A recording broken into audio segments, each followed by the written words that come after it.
so cold in my dorm room right now. The thermostat doesn't really work. Let's hope I don't turn into a human popsicle by the end of this video. Hello everyone, my name is Natalie and welcome to my channel. I'm super excited to make this video. I will be sharing the books I've read in August and the books I will be reading this month. So for the month of August, my first 3 books were library books. The first book that I read was Scythe by Neil Shusterman. This is a YA utopian dystopian sci-fi book, and it takes place in a futuristic Earth where humankind has become so advanced that even death has been eradicated. And we follow the 2 main characters, Citra and Rowan, when they are chosen to train as scythes. So basically, their job will be to help manage overpopulation, but they're soon pitted against each other. I had heard so many amazing reviews about this book, and it totally lived up to the hype. I actually gave this book 5 stars on Goodreads. I don't do that very often. I loved the characters and their development.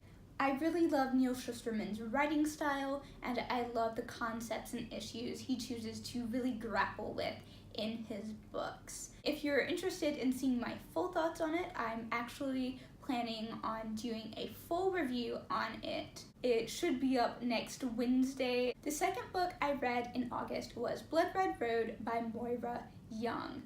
This is another YA sci-fi book, but it's more of a post-apocalyptic setting, kind of like a desert wasteland.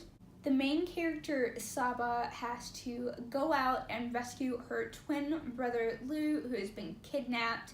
And I think it's a really great opportunity to see the world building because Saba hasn't really been outside of her home area. Overall, it's a really fun book. It was fast-paced, there's lots of action and adventure and drama. There's a charming rogue of a love interest and an all-girls group of kick-butt revolutionaries. I love the characters and the development of Saba's relationship with her younger sister. I gave it 3.5 stars because while I did greatly enjoy reading it, the pacing wasn't even. The back and forth romance went on for a bit too long. There's also the issue of insta-love. Now, I can be tolerable of insta-love in some books, but it was just glaringly obvious in Blood Red Road, really cringy, I don't want to say well-written because insta-love isn't a well-written concept in general, but I just can't get past it. It was really, really bad.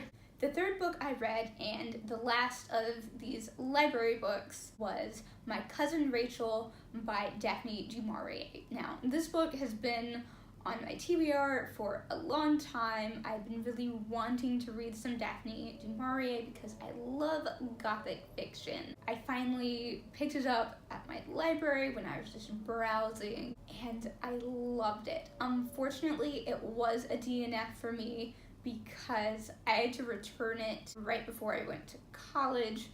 I could have renewed it, but I know myself, and I probably would have just taken it to college with me and forgotten it was there, never return it.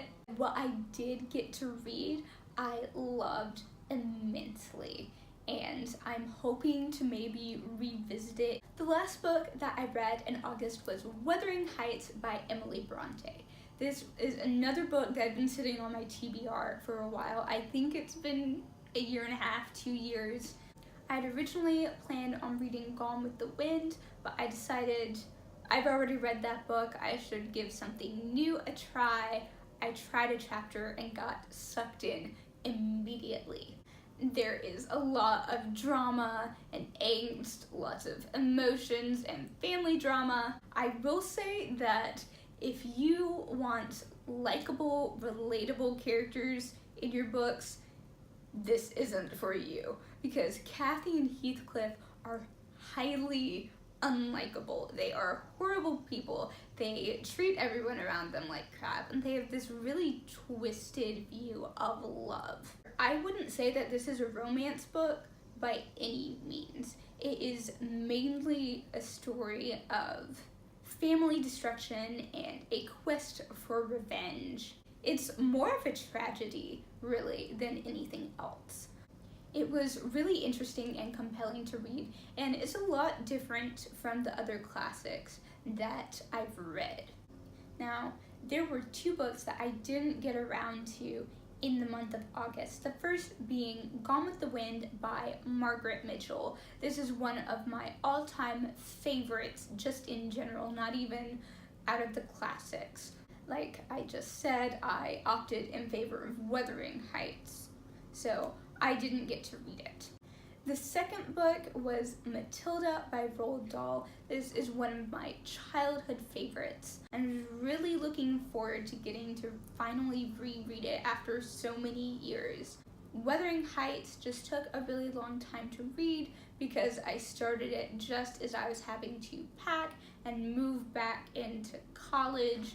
Now, let's take a look at my September TBR. The first book that I plan on reading this month is The Black Count, Glory, Revolution, Betrayal, and the Real Count of Monte Cristo by Tom Rees. Whew, that was a mouthful. This is a big priority read for me because I have an essay due on it next month. I actually just picked it up today. The store receipt is still in it.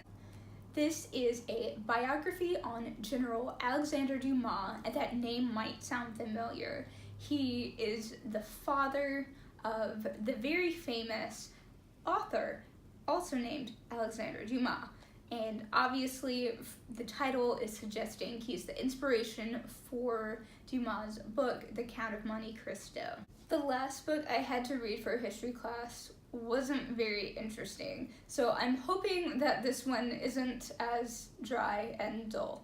The next book that I want to read in September, and something I've actually already started, is this behemoth of a book, Mary Shelley by Miranda Seymour. This is a biography, obviously about Mary Shelley, the author of Frankenstein. And Frankenstein is actually the reason why I'm trying to read it. I had to read Frankenstein way back in 11th grade, and I don't know what my expectations were, but the book was the complete opposite of them, and I ended up hating it. I loved analyzing it and writing my essay on it, but I didn't enjoy reading Frankenstein. I feel like I should give it another shot, though, with a fresh mind and fresh perspective on it, hence learning more about the author and her writing Frankenstein. There's nothing like a 600-page book to motivate you to read another book, right? I have no idea if this will be successful. I don't even know if I will stick with it at this point. I've only gotten through the preface and the first 12 or 13 pages of it. The next book on my September TBR list is Furthermore by Tahereh Mafi.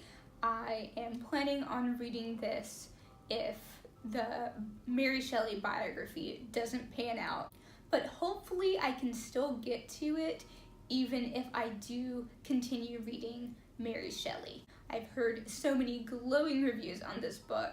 I am really, really excited to get to it. Book number 4 that I intend to start in September is the collected poems of Emily Dickinson. Typically, when I read a bigger book, like the Mary Shelley biography, I try to supplement it with a short story or poetry collection, or maybe a children's book, something a lot shorter and that's a quick, easy read. And I do this so I still have an opportunity and motivation to read if I'm really busy and don't have much time to get invested in that bigger book, such as in between classes or just on a really busy day or week.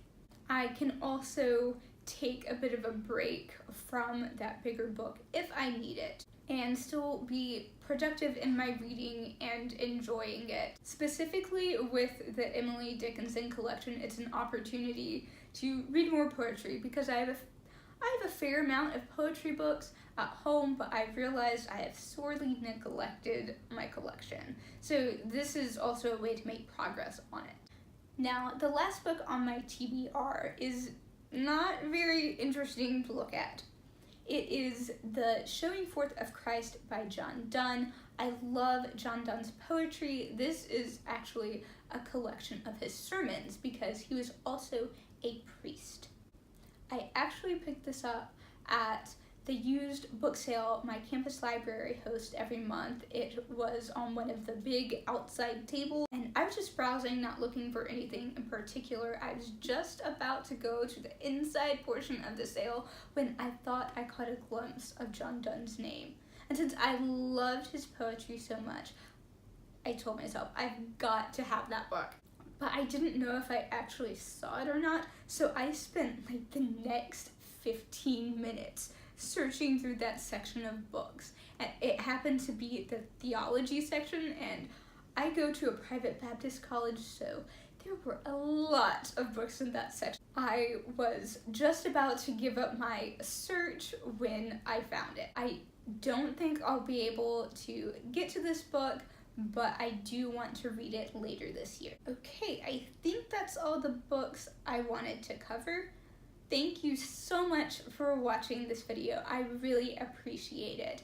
And I hope you enjoyed it as much as I did. I had so much fun. And I'm really excited for the opportunity to be more involved in this wonderful community here on BookTube. I would appreciate it so much if you gave this video a big virtual thumbs up and hit that like button. And I would love your support in subscribing to my channel. If you're interested in following me on social media, I will make sure to include my Goodreads and Instagram links in the description box. And one final reminder, I will be doing a full review on Scythe, so tune in for that next week if you're interested in hearing my thoughts. I don't really know how this outro business is supposed to go, so have a wonderful rest of your day and keep reading.